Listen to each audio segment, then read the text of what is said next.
E aí, galera, olha eu mais uma vez aqui com o quadro Fala Com, e hoje ele não pode falar com Sérgio Silva, radialista, já foi político, apresentador de TV, faz trabalho aqui na Memorize Vídeo Produções. Careca. Já teve cabelo. Já, uma época, mas ó. Cara, eu quero começar, eu tenho muitas perguntas para fazer para você, mas eu quero começar perguntando para você o que foi o Sérgio Silva no TVBA Entrevistas, cara. O que foi aquilo? Olha, quando eu comecei o programa na TVBA, substituindo hoje o deputado Kennedy, né? Mas na época ele era apresentador. A gente achava, deixa eu fazer um adendo aqui, a gente achava que ninguém substituiria ele. A gente achava, até o Sérgio... Não tô querendo falar que um é melhor do que o outro, não. Mas é que a gente, hoje... Eu já falo, vamos lá então, como que aconteceu? Então, aí o Kennedy, que tinha aquele perfil de apresentador, precisava de alguém que o substituísse, e eu já tenho uma experiência mais antiga de televisão, só que não como entrevistador, como talk show, né? Um modelo que veio lá dos Estados Unidos, do Dave Letterman, papa do assunto. Sim. E eu sempre gostei de assistir isso em televisão, eu fui um bom telespectador de conversas na televisão. E aí, aquele detalhista, né? Aquele que quer rever a matéria de novo. Isso, e aí, daqui, eu passar de telespectador para o próprio entrevistador não foi tão difícil. Porque eu entendo, Lennon, que o bacana de uma conversa em televisão é a informalidade. Sim. Tu tem que conhecer sobre o assunto, obviamente, né? Porque lá na televisão eu fazia de tudo um pouco. Eu produzia, eu acendia a luz, eu acertava o áudio. A pauta era sua? A pauta era minha, né? Os convidados, enfim. Aí chegava lá, vamos imaginar, um médico para determinado assunto. Então, antecipadamente, eu estudava sobre aquilo que nós iríamos tratar, né? Obstetrícia, por exemplo, cardiologia. Eu tinha que antes olhar sobre o material. Se fosse alguém ligado à área da cultura, a mesma coisa. Se fosse um político, me preparava um pouco. Então, quando as pessoas chegavam no estúdio, a minha principal missão com o entrevistado era deixá-lo tranquilo. Sim. Porque nem todo mundo acha que a câmera é uma coisa simples, né? Tem gente que trava, tem gente que... Tem muita gente que não quer gravar pelo simples fato de estar olhando para uma câmera. Isso. Eu passo por isso muito. Tá vendo? Então, o principal para um entrevistador deixar o assunto bacana é fazer com que o seu convidado fique tranquilo. Sim. Então eu brincava antes de botar no ar, de entrar, porque era sempre ao vivo, poucas vezes eles foram gravados. Quanto tempo? 1h15 minutos. Não, mas digo, quanto tempo você apresentou o programa lá? Acho que 6 anos. Trabalhou 6 anos ao vivo. Não é pouca coisa, cara. Não é pouca coisa. Não, nem eu. Mas sabe, agora eu posso falar. A gente já vai começar o início da história. Eu tô no meio porque é uma parte, pra mim, importantíssima. Você não precisava assistir o programa pra você saber o que aconteceu. Porque muitas entrevistas, e muitas, era papo de roda no outro dia, era papo na rua. Pô, tu viu quem o Sérgio Silva entrevistou? Não, cara, não pude assistir. Cara, ele entrevistou fulano de tal, que falou sobre o tal assunto. Então, aquele assunto de roda, tanto que eu comentei com ele em off aqui, que tem joinvilense até hoje, que pensa que o programa tá no ar. É verdade. Aí, esses dias aqui, vem um rapaz aqui... Já faz mais de um ano que eu sei. Mais de um ano. Veio um rapaz aqui e falou pra mim, escuta... Por que o Sérgio Silva saiu da TV? Eu falei, mas ele não saiu da TV, cara. Ele tá na Record. Não tô querendo dizer que uma TV é melhor do que a outra, mas... Mudei o perfil, mudou. Mudei a emissora. É uma TV comercial. Ele falou, não, cara, fala pro Sérgio Silva, ele tem que voltar com o programa. E tem muita gente que pensa que o programa mudou de horário. Ou seja, ainda tá muito vivo na memória joinvilense esse programa. Que, aliás, esse programa ele atingia Jaraguá do Sul, São Francisco, Guaramirim, tinha uma grande audiência em Barra do Sul, Araquari, enfim, toda essa região norte, né? Aquela bancada sua, cabia vários entrevistados. Sim. Aconteceu alguma vez lá, alguma discussão, alguma coisa que quase saiu do seu controle, assim? Você pode falar para nós? Sem falar nomes, assim? Olha, na verdade, é claro que os temas, por mais polêmicos que fossem, por exemplo, época que agora nós estamos vivendo, véspera de eleições... Eu trouxe os debates dos prefeitos, dos candidatos a governador. Eu tinha esse cuidado de, sabendo que o A não gostava muito do B e fossem com temperamentos maiores, né, ou seja, mais quentes, eu não os juntava naquele mesmo momento. Entendi. Sentava um, saía, entrava o outro. Você não é adepto de polêmicas, coisas... Por exemplo, né, tivemos grandes discussões aquecidas no ambiente do estúdio, entre candidatos a prefeito de Joinville, também a próprio senador, enfim, mas todos eles muito elevados. Sim, né? muito educados. O pessoal foi extremamente duro nas suas posições, Sim. porém nunca foram mal educados. Sim. E quando eu percebia que o negócio podia descambar pro ruim, né?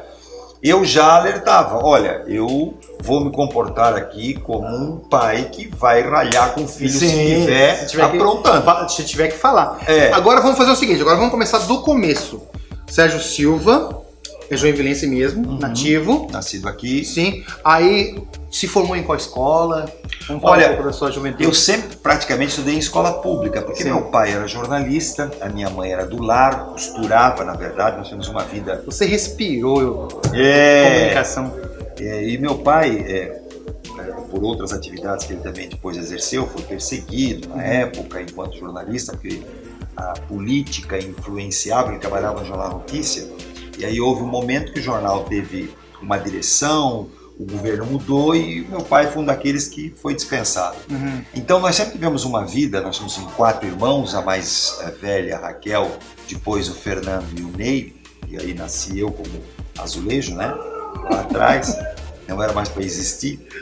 E aí, então, esse ambiente familiar de muita luta, muita dificuldade, fez com que logo cedo eu tivesse que trabalhar para ajudar em casa no orçamento. Então eu, 14 anos, fui trabalhar no Jornal Notícia de madrugada como revisor.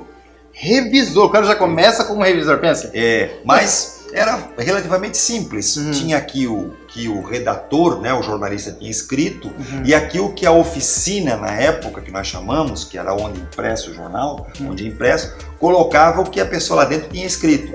Então eu lia aqui e comparava. Fazia uma revisão. Era um corretor ortográfico que hoje não se faz. Manual. Um trabalho desgraçado. O Word tirou seu emprego. Depois diagramador, que é quem organizava as matérias. Diagramador. Diagramador. São profissões que não existem mais, né? Bom, e a época, o dinheiro que a gente recebia no mês era um envelopinho com dinheiro que tinha que entregar para a mãe. Olha, aqui mamãe, um envelope com dinheiro. Ela guardava para as coisas de casa. Não existe mais também, outra função. Não. Infelizmente. Guardava o dinheiro e um pouco ela reservava para que eu pudesse comprar roupa, sapato, né? E um pouquinho coisa a mais. Era tudo regradinho. Era tudo muito justinho, né? Então, a gente ia tinha uma loja de sapato aqui em Joinville, que era insinuante na época, tinha a loja de roupa, ela vinha junto, dizia, meu filho, tu tem X, eu acho que era cruzeiros, né? Não me lembro mais, para gastar. Porque na prática o meu salário, e dos meus irmãos também, ajudava a manter. Nós morávamos alugado, meu pai já estava muito doente, né? Ficou doente muito tempo, e ele faleceu logo assim que eu comecei a trabalhar, logo em seguida, não durou muito mais, ele faleceu. Bom, de lá para cá, eu trabalhei no comércio, na Casa Stein, como balconista, trabalhei na Ótica Boa Vista, que já hoje não existe mais, como na época ainda havia. Eu trabalhei na TV Santa Catarina, hoje a NSC TV, a época foi a primeira TV catarinense, Canal 12 de Florianópolis, como repórter, depois aqui em Joinville, na RBS TV, o primeiro repórter. Depois eu trabalhei... Foi o primeiro repórter? Fui. Eu e a Tuzi, a Lucelena. Primeiro comecei... Um beijo pra Tuzi. Um doce de mulher. Comecei na TV Catarinense em Florianópolis. Logo na sequência, quando a emissora foi instalada aqui em Joinville, foi feita uma seleção de pessoas. Um dia, meu bom Jesus, era gente até embaixo dos coqueiros lá hoje ainda onde está a sede da RBS. Você começou na TV em vez de começar pelo rádio? Eu também tive uma passagem muito legal no rádio, que eu trabalhava, entre aspas, eu fazia um programa no paralelo, só que eu não ganhava nada no rádio, na Floresta Negra, né? E eu fazia um programa de humor na madrugada, Café com Bobagem. Pouca gente... Café com Bobagem. Pouca gente sabe, mas ele é humorista. Eu fiquei sabendo por causa do Beto, que é outro humorista, que veio pra mim e falou que ele era um grande humorista. E eu fiquei no meio dos dois perdido ali, porque eu nunca imaginei um cara sério, entrevistador de mão cheia. Voltando pro assunto que eu te perguntei, né? A sua formação eu tive discoteca aqui em Joinville. Foi um dos primeiros a montar a discoteca. Eu montei a discoteca do Floresta, que não existia, né? Porque o Floresta era só salão de baile, eu montei lá a discoteca, primeiro no salão, depois o principal em cima. Eu montei a discoteca da Liga de Sociedades. Sempre mexendo com gente, Sérgio. Sempre mexendo com gente. Ali eu ganhei muito dinheiro e gastei muito dinheiro na Liga, né? Normal. Montei no ginástico, né? A pista secundária. Também fui discotecário no tênis clube e no Xananá. Ninguém mais lembra do que é o Xananá, mas era no antigo Círculo Operário, que era uma discoteca muito bacana, popular, né? Então também tive uma boa passagem pela noite joinvilense. Nossa, cara. Mas assim, ó, por que eu estava te perguntando de formação? Eu ia te perguntar, porque eu sempre faço algumas perguntas mais sérias. Eu sempre apaixonado por música. Música pra mim é um... com certeza. Vício. Tanto que o programa, depois a gente vai chegar no Todos a Bordo, mas eu nem me meto a escolher música, porque ele acerta cada trilha que ele escolhe, eu nem me preocupo com isso. Graças a Deus, que é um problema. Não, ele é bom. Ele é bom. Mas eu queria te fazer uma pergunta séria, mas que eu sei que você vai responder tranquilamente. Como que a escola chegou no que ela chegou hoje? Por que a gente não tem mais profissionais gabaritados, com raras exceções? Por que a gente não tem mais a formação, que não sei se as cotas têm alguma coisa a ver, não vou me entrar nesse mérito, né, pormenores, mas as escolas de antigamente praticamente entrou em extinção. Nós tivemos vários erros na minha avaliação. Eu, como disse, estudei muito em colégio público, Conselheiro Mafra, Celso Ramos. É isso que eu queria saber. O que acontece? Quando eu chegava no colégio, no Conselheiro Mafra, grupo escolar Conselheiro Mafra, eu tinha que ter. Todo mundo entrava em ordem unida, um atrás do outro, fileira, botava a mão no ombro, chegava no dia, cantava os hinos da bandeira, o hino nacional, o hino da independência. Você tinha lá que sentar na carteira com o seu companheiro de classe. Quem não se comportava ia para a fila da frente, quem era bom aluno ficava legal. Inimaginável.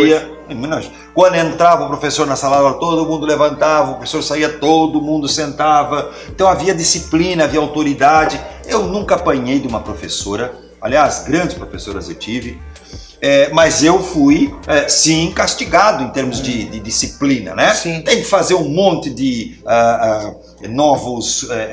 como é que a gente chamava? Exercício em casa, né? Então, se um fazia 2 ou 3, eu tinha que fazer 10, 20, escrever um monte de vezes a mesma coisa, eu tinha que ficar fora da sala de aula. Então, havia, por parte da autoridade do professor, um respeito do aluno, né? E veja, não é que nós éramos educados dentro de sala de aula, porque isso vinha também de casa um pouco, né? O pai tinha autoridade, a mãe tinha autoridade, não era só na minha casa, era em todo mundo, certo? Nunca apanhei, volto a dizer, também nunca bati nos meus filhos, mas eu sempre entendi que a autoridade tem que fazer parte, tem que existir, de qualquer lugar. Nós usávamos uniforme. E por que uniforme, Leandro? Porque uniforme não distingue quem é rico, quem é pobre. Porque se hoje o menino mais rico, a menina mais rica vem com tênis, não é? Caro, uma marca cara, a outra criança, mesmo que o pai não tenha condição, fica brigando. Porque fulano tem tal tênis, eu tenho que ter o mesmo tênis. Eu também tenho que ter, porque a calça, porque a blusa, não então, sei o quê. Agora inverteram seus valores, né, cara? Completo. E aí eu vou engatar uma segunda pergunta, aproveitar. Você teve a sua passagem na política. Fala um pouco sobre a passagem sua. Um pouco não, né? Você teve uma grande passagem pela política. Mas eu só queria questão de complementar aí nessa questão da educação, que eu acho muito bacana, que é o seguinte. Também quem era professor na época ganhava um bom salário e tinha reconhecimento na sociedade. E respeito, né? Muito. Super. Chegava num local, ou professora ou professor, não era só o aluno que tratava assim. Eram os pais, não é? Eram as outras pessoas. Agora eu te pergunto. Vamos pegar uma faculdade de medicina, né? Que talvez seja uma das mais importantes em qualquer estrutura do mundo, né? Um bom médico, uma boa médica, tu achas que vai deixar o consultório para dar aula? Para ganhar 20%, 30%? Não. Então hoje os cursos de medicina têm dificuldades de arranjar professores para ensinar medicina. E aqueles que estão hoje, parabéns para os professores que estão lecionando, porque gostam, são apaixonados, porque não ganham para tanto. Peguei um exemplo bem alto. Mas eu vou pegar um outro exemplo mais simples. Vamos pegar uma professora ou um professor, né, que vá dar aula para a gurizada. Como é que eu vou convencer, né, um jovem que está se formando na universidade ou na faculdade, enfim, diz assim, olha, tu vai ser professor na tua vida, tu tem boas notas, tu tem uma boa condição, né, tu tem boa família, então tu também vai continuar a ser professor. Ele vai dizer, escuta, mas eu não vou poder comprar um carro, eu não vou ter uma casa, não vai ser respeitado dentro da sala de aula, vou apanhar se for o caso. Então nós estamos com uma inversão em que, primeiro, não há o respeito da sala de aula e a consciência do coletivo. Segundo, que as políticas públicas e particulares, a gente não pode deixar de falar que as escolas particulares, se quisessem, poderiam pagar melhor aos seus professores. Mas temos que cobrar mais. Mais do que já cobram? Mais do que já cobram? Não, hoje a gente vê aí essas estruturas de escolas particulares extraordinárias, de grandes negócios, né, de grandes valores. Bom, enfim, isso é uma outra discussão, outro programa. Sérgio, eu te perguntei, primeiro você precisa me responder, né? Você foi deputado estadual, você foi vereador também? 3 vezes. 3 vezes vereador? E deputado estadual. Deputado estadual. Depois eu fui secretário de Estado, secretário municipal, eu fui também assessor parlamentar. Nossa, teve uma grande vida política, conhece os meios. Sérgio, por que eu falei da educação, por que eu te perguntei né, sobre a sua vida política? Hoje, a gente tem... a gente está falando dos políticos porque eles são o governo, eles são quem comanda. É quem manda. Mas será que esse fundamentalismo, essa ideologia, né, dessa coisa de o errado não é tão errado, o que era certo não é mais certo, nós não sabíamos cuidar dos nossos filhos, eu peguei a educação de ficar de castigo, né? Meu pai é militar, até hoje, aposentado, mas será que os maus políticos não são maus políticos porque começaram a pegar essa onda todo mundo é igual? Porque lógico que somos todos iguais, mas tem que existir hierarquia, respeito, educação. Será que não foi isso que está desvirtuando aos poucos, não só na política, em todas as áreas, mas tem áreas que o reflexo é maior? Não é tão simples a resposta, mas eu vou tentar algumas. Primeiro, o político sempre é a representação das pessoas que votaram nele. Sim, com certeza. Então, se a gente tem um monte de ladrão... Indiscutivelmente. A gente simplesmente não deu valor no voto que concedeu. Aliás, a maioria das pessoas não lembram mais em quem votou nas últimas eleições. Portanto, começa-se aí. Como é que se vai se fazer uma avaliação sobre quem é bom e quem é ruim na política? Posso fazer bem simples essa comparação, Lennon. A gente tem que olhar quem é a pessoa quando entra na política, o que ela tem, e durante o mandato, seja ele vereador, prefeito, deputado estadual, federal, senador, ou governador, ou até presidente, o que ele foi adquirindo e como ele está.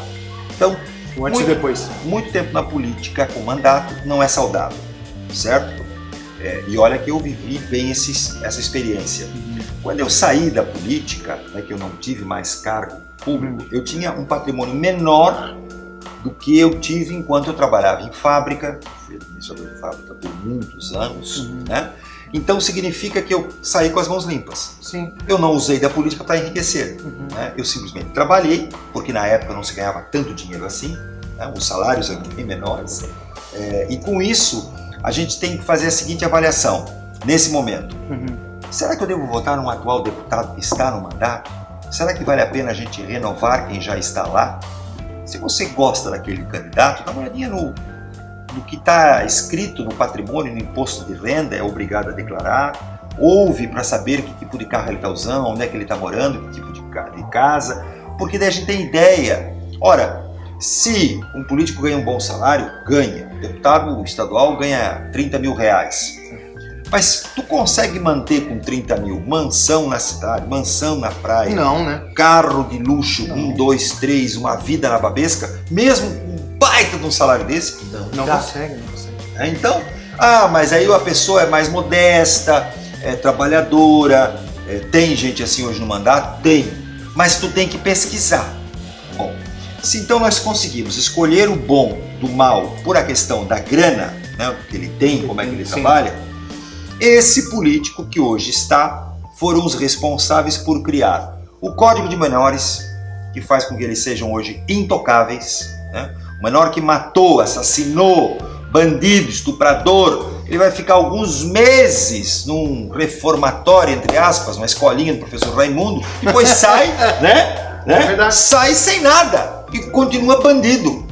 Eu não acho isso eu acho isso absurdo, mas alguém votou, alguém escolheu, e esse alguém são os eleitores, deputados. Cara. Mas assim, ó, não tem um grande problema também da população não entender as esferas, as 3 esferas do governo? Tudo isso a gente sabe que é fruto da falta da educação ou de interesse de ter essa educação. Tudo bem, mas aí a gente volta à estaca inicial.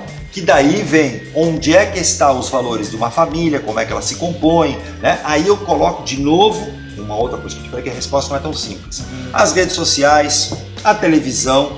Eu te pergunto, quantos gêneros sexuais nós temos hoje no país? Eu não faço ideia. Para mim, 2. Sim, mas se mas for na contar... internet e em alguns canais de televisão são vários. Sim. E se eu falar mal, eu sou processado. Deus me livre. Não, eu não posso, mas eu não concordo.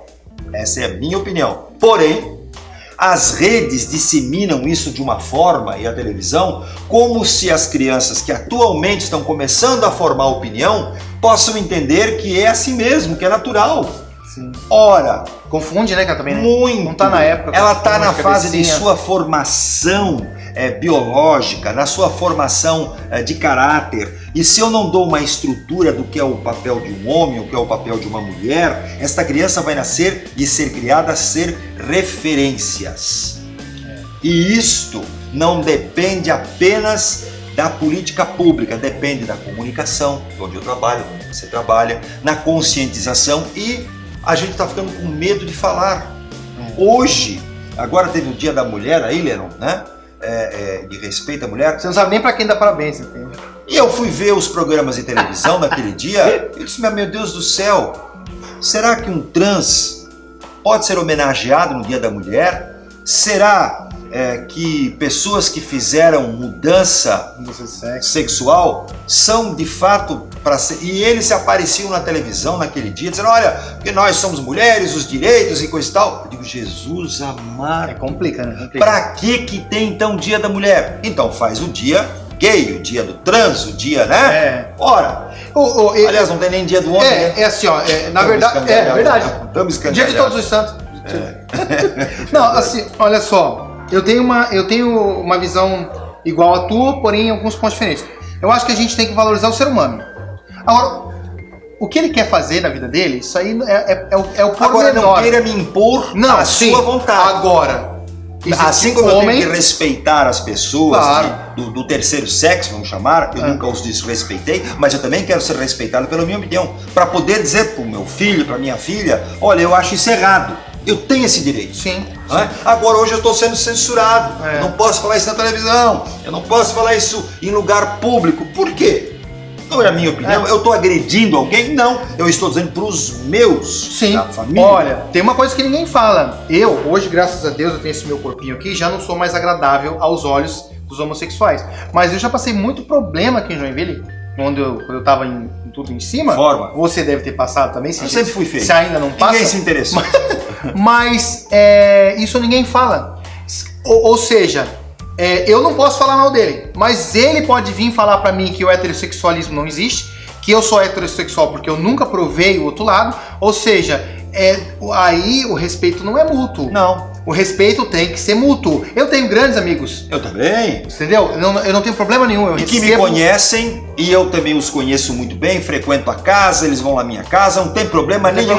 Já tenho pessoas bem formados, profissionais liberais, da mais alta qualidade, sento, brinco, converso. Assim como eu passo a fazer piadas, eles também fazem as piadas em relação à minha pessoa. Uma relação de respeito. Agora, o que eu volto a dizer, o que eu não aceito da parte de outras pessoas é o patrulhamento às minhas ideias. Tenho liberdade de falar, tenho liberdade com quem eu quero falar. Se é um debochado, seja homem, seja mulher, ok, eu aceitei, legal. Se for um malcriado, homem ou mulher, eu vou mandar as pessoas botarem as suas rédeas na condição que devem, né? Puxar o freio. E se for uma pessoa do terceiro sexo, a mesma coisa. Sim, normal. Assim como eu chamo a atenção e sou chamado a atenção, por que eu também não posso ter a mesma coisa? Você uma quer pessoa ver? que é mal educada, uma pessoa que é inoportuna. Né? Você quer ver uma coisa? Nós estávamos numa fila. O cara que furou a fila, ele, não importa a cor dele, não importa a situação sexual dele, ele furou a fila, ele tá errado, independente do que ele faça. É bem isso, Leandro. Sabe? Então é isso que tá acontecendo hoje. O cara fura a fila. Se ele for afrodescendente, o cara fica com medo de falar. Ah não, mas ele vai falar que não é porque furou a fila, é porque era um afrodescendente. Aí o cara é trans, não pode falar. Porque se você falar é trans, aí você tá sabe? Então não pode ter imunidade só porque você escolheu uma opção de vida. E também, eu você vou falar tem mais imunidade. uma outra coisa complicada que todo mundo vai xingar, que é o tal das cotas. Pera lá, um jovem, mulher, homem, branco, pobre, por que não tem cota para ele? Para negro, pobre, tem.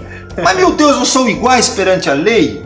Será que branco, pobre tem mais, um destino pior do que a pessoa de cor? Não é possível. Mas aí tem outro problema. Índio tem vantagem.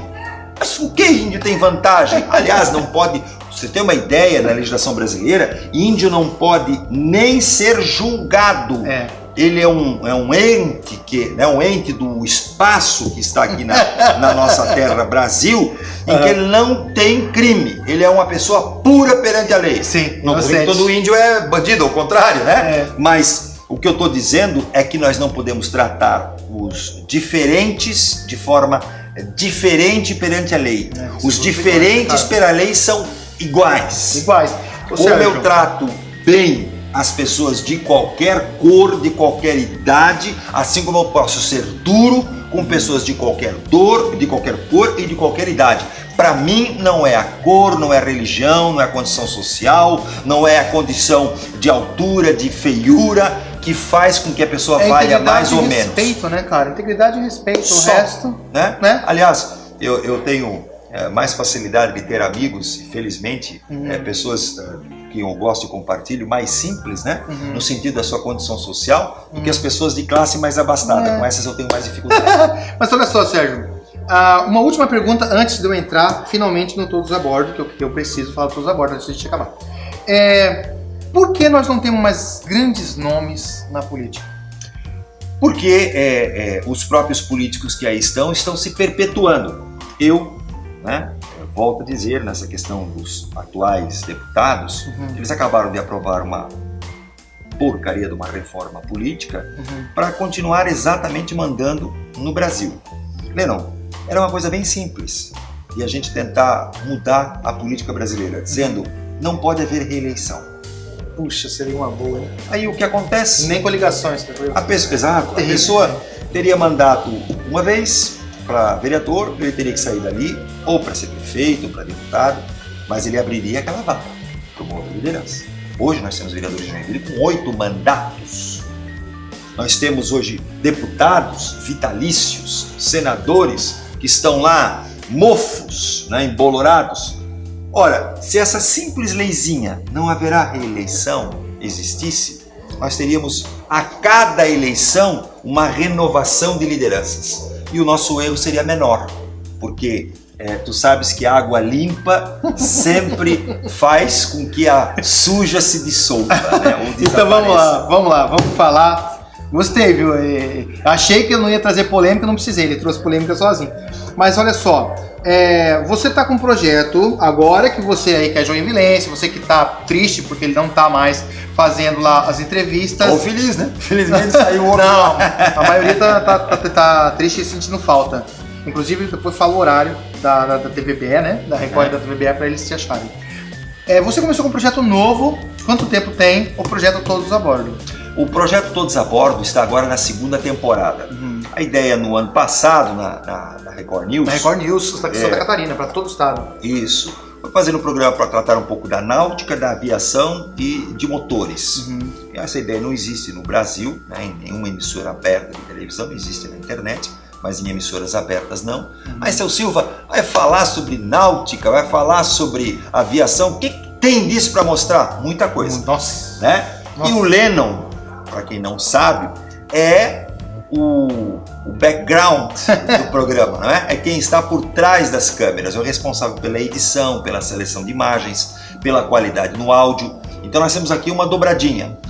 Com o ano passado a gente percebeu que o programa foi evoluindo, aí nós queríamos que aumentasse a sua audiência e para isso fomos convidados para vir para RIC Record, nossa, né? Cara, que é aqui em Joinville, a nossa emissora, no horário de domingo de manhã antes do Trimania. Eu falo isso porque todo mundo conhece o Trimania, fica mais fácil, né? Então eu começo às 9h30 o programa, todos a bordo, e às 10 horas começa lá o Osman Lincoln. Na TVBE? Na TVBE nós temos segundas, terças, quintas e sextas. Começa às 20h30 de segunda-feira, depois vai para madrugada, tem vários horários. Agora eles mudaram inclusive a grade da TVBE, eu não estou bem lembrando. Não, mas eu vou deixar na descrição do vídeo para vocês o atual e se mudar eu mudo lá também. Isso. Antes da gente finalizar, eu preciso te perguntar isso, porque a ficha tá no YouTube também, viu? E tem canal de YouTube, programa Todos a Bordo. Opa, por favor. Com certeza. Coloca o likezinho lá, não sei o que se inscreva. Se inscreva lá. Cara, aí que caiu a ficha. Você tá realmente voltando às origens, porque agora você tem o controle total, seja na diagramação, né? Seja fazendo ali toda, né, a revisão, filmagem. É um cara descobridor de talentos incríveis, como a Débora, a menina de Floripa, fala o nome dela? A Juliana. Juliana, o menino também, que é o André. O André, cara, é um espetáculo de repórter, ele faz umas ações em esses esportes radicais na água. André Kamikaze. O Kamikaze na água, no mar, ele conhece de tudo. Aquela matéria, eu falei pra ele no Zap, aquela matéria dele que ele fez com arco e flecha é incrível. É incrível, é intocável. O André realmente é especial. E veja, o André não é jornalista, o André não tem formação, é administrador de empresas. Mas eu acho que tá no sangue. Tá lá, né? Tá no sangue, cara. A Débora Cristina também é uma mulher fantástica, nossa repórter das aventuras, das matérias especiais. Os offs maravilhosos, um controle de dicção, ela é incrível. A Juliana Mello também, lá de Florianópolis, agora eu tô um pouquinho mais distante da Juliana. A Juliana, cara, se ela estivesse no YouTube, ela ia ser uma Kéfera na vida, porque é incrível também. Foi um grande achado, né, cara? E olha que eu tenho incentivado. Juliana, vem pra comunicação, vem pra comunicação, vem pra comunicação. E ela tem muita coisa na Florianópolis pra fazer, a empresa dela, enfim, as coisas. Mas daqui a pouquinho eu a convenço definitivo. Com certeza. Então, pra gente finalizar, o Sérgio Silva. Oitava vez que a gente finaliza. Agora que eu falei. O Sérgio Silva, esse ano, além do Todos a Bordo, você tem mais alguma coisa, algum grande movimento seu esse ano na comunicação? Não, você quer se dedicar 100% ao Todos a Bordo, é isso que você... Sabes que a gente sempre tem alguma coisa no caldeirão sendo mexido pelo bruxo, né? Muita gente deve querer você. Sempre tem alguma coisa que a gente tem que tá mexendo, sempre se reinventando, que é uma palavra bacana que eu gosto. Então nunca eu posso dizer para ti, Lennon, que não está se preparando alguma coisa. Eu sempre tenho essa necessidade de criação, da mudança, da reformulação. O Todos a Bordo está indo muito bem, graças a Deus. É um programa que está marcando a televisão de Santa Catarina. Porém, além dele, também está aqui na minha cachola, né, que não é pequena, mas é meio mais feinha, enfim. Algumas coisas que estão ali... sendo elaboradas, pensadas, quem sabe para 2019. Opa! Vamos ver. Olha só. Como é que fica. Se a gente sobreviver até lá. Hoje é dia... Me ajuda lá. Hoje é dia 11, aniversário. Não, dia 9 de março. Hoje é 9 de março, aniversário de Joinville. Sim. Antes de ontem, nós tivemos aqui em Joinville um stand-up do Beto Gabriel com o Tibúrcio da Praça. Ele faz o Tibúrcio da Praça. Grande figura. E é um fã dele e mandou um presente pra ele aqui, ó. Oh, que show! Pra você, um presente do Beto Gabriel. Muito obrigado, mano. Parabéns, cara. E, cara, foi incrível o encontro do Beto Gabriel com o meu amigo Sérgio Silva aqui. Os dois se emocionaram e um é fã do outro. E eu fiquei no meio, descobrindo um monte de coisas legais, um contando do outro. E os dois riam muito, foi um encontro muito legal. E ele te mandou esse presente. Eu fico feliz, sabe por quê? Porque quando pessoas de boa índole se encontram, as coisas acontecem. Eu acho que o que mais está faltando hoje são pessoas de boa índole. Nós estamos apostando muito em pessoas de índole, no mínimo, duvidosa. né? Então vamos procurar conhecer pessoas de boa índole e vamos apostar nelas. Agora, Lennon, eu fiquei com uma dúvida aqui. O Beto eu conheço, que tá aqui a figurinha dele, né? Essa mulherada na banheira Rapaz, com ele, esse aí é o excesso, esse é o excesso do Fritz. Tu sabes que tu conhece ela? Não conhece? Beto, tu conhece? Por favor, diga quem são, tô curioso. Cara, olha, um abraço, Beto. Beijo no coração, Beto. Muito obrigado. Obrigado, Lennon. Obrigado do coração. pela entrevista. Sucesso. Pô, gostei. Né? Olha o clima bonita que ele tem. O negócio tá ficando chique. Meu, devo muito a ele, viu? Ele montou um sistema pra mim que conhece tudo. Não vai atrás dele. Tu sabe que o youtuber, quanto mais bobagem e aplique, dá mais audiência tem, né? Vinheta dela. Tchau. Não, será que ficou bom isso? Vamos lá, Deixa assim. Vou pegar depois.